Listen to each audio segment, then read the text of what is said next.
Salve moçada do Litera Brasil! Hoje a gente vai falar no resumão sobre Memórias Póstumas de Brás Cubas. Chega aí!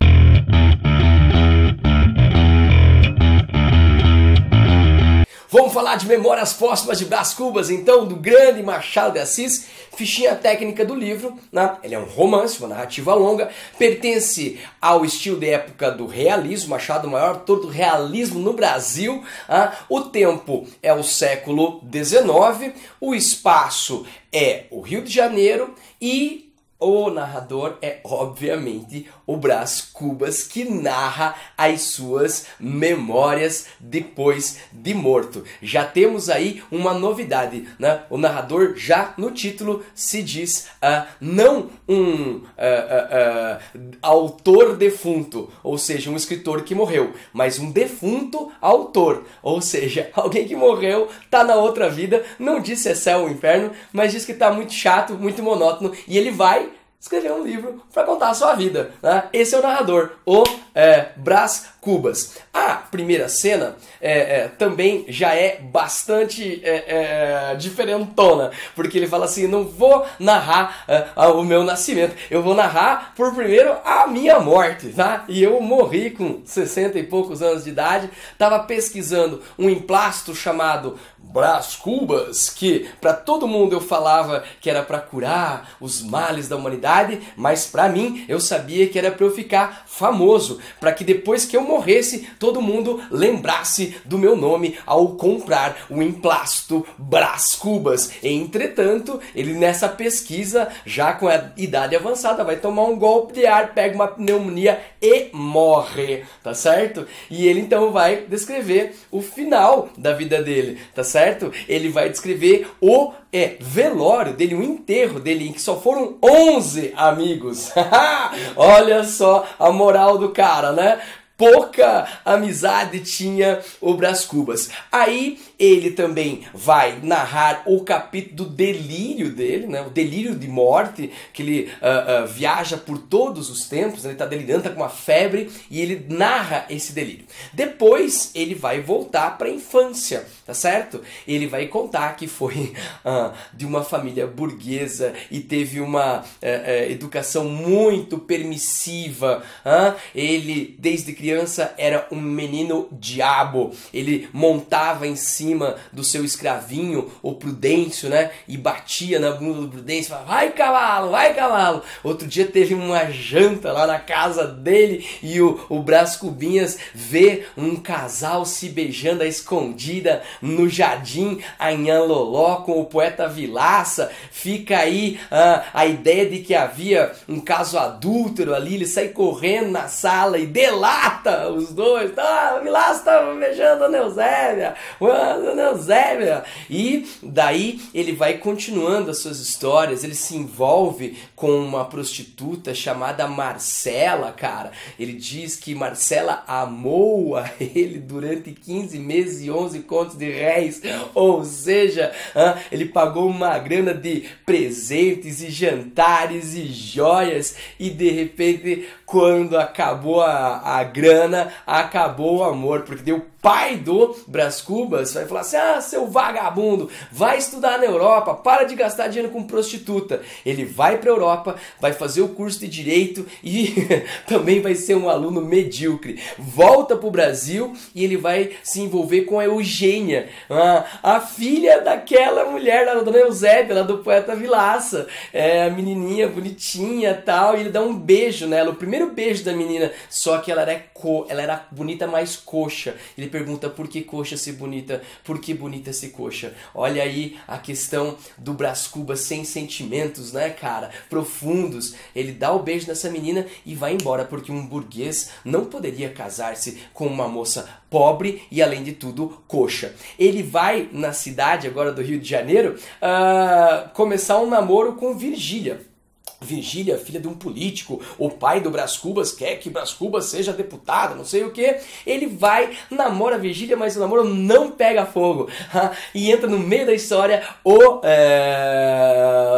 Lobo Neves. O Lobo Neves, ele vai e toma a Virgília do Brás Cubas e casa-se com Virgília. Beleza, o tempo passa e depois de alguns anos, o Brás Cubas encontra a Virgília num baile. Tá certo? Virgília com seu marido Lobo Neves.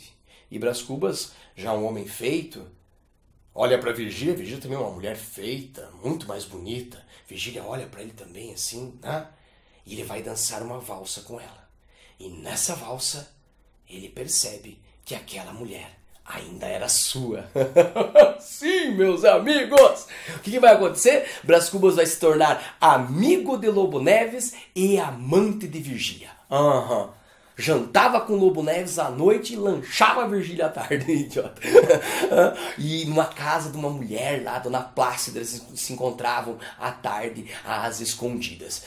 Caso adúltero. E daí ela vai engravidar, a Virgília engravida, e não sabe se o pai é o marido ou é o amante. Ela perde essa criança, eles pensam em fugir, mas o amor vai arrefecendo. Lobo Neves começa a desconfiar do adultério, da traição, do seu amigo, da sua esposa. Ele tem uma promoção e vai, né, assumir um cargo lá numa província do Nordeste. E Brás Cubas se despede friamente de Virgília. Aquele amor tumultuoso agora era só cinzas. E aí o Brás Cubas vai tentar fazer um monte de coisa e tudo vai dar errado. Uma frustração só. Vai ser jornalista, tentar ser jornalista medíocre. Filósofo com um amigo dele, o Quincas Borba, filósofo que cria o humanitismo e enlouquece e morre nesse romance. Personagem importante, que depois vai ter um spin-off, um outro livro chamado Quincas Borba.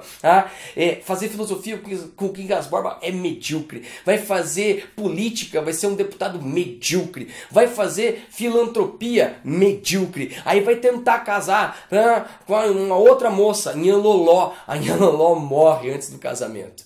E Brás Cubas vai terminar a sua vida dizendo que ele não conseguiu ser ministro, não conseguiu ser califa, não conseguiu o emplasto, morreu exatamente quando estava pesquisando o emplasto que o deixaria famoso. Mas se você, leitor, acha que eu saí perdendo da vida, você está enganado. Eu não precisei trabalhar, ganhar a vida com o suor do meu rosto, mas principalmente eu tenho uma vantagem sobre a vida. E que vantagem é essa? Eu não tive filhos. Não transmiti a nenhuma criatura o legado da nossa miséria. Pô!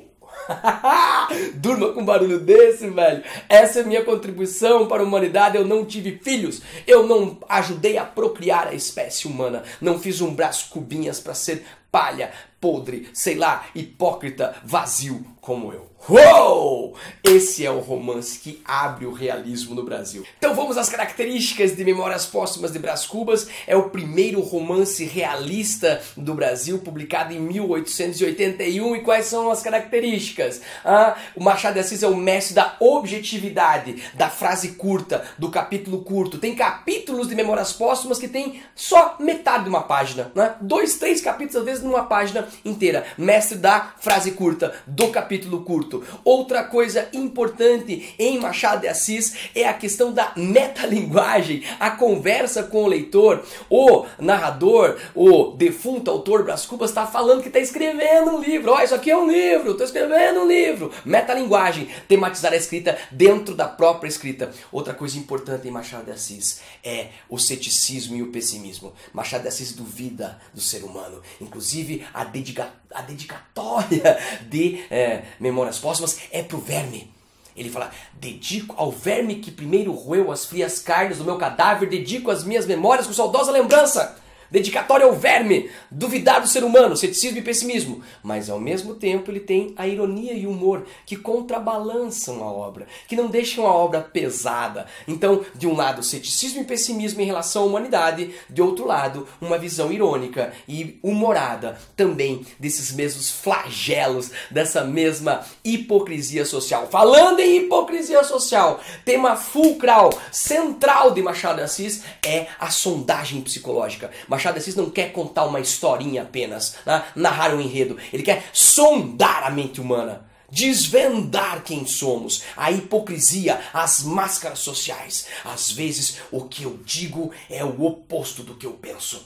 Às vezes o que eu mostro é o contrário do que eu sinto. Haha, Machadão! E pra fechar o nosso vídeo, cara, intertextos. Machado de Assis dialoga com a Bíblia, com Shakespeare, com a literatura grega, a mitologia romana, entre outras características. Esse é Memórias Póstumas de Brás Cubas, um dos mais importantes romances da nossa literatura, do mais importante autor também da literatura brasileira, Machado de Assis. Espero que você tenha gostado. Curta, compartilha, comenta e fica com a gente. Vamos, moçada! Falou!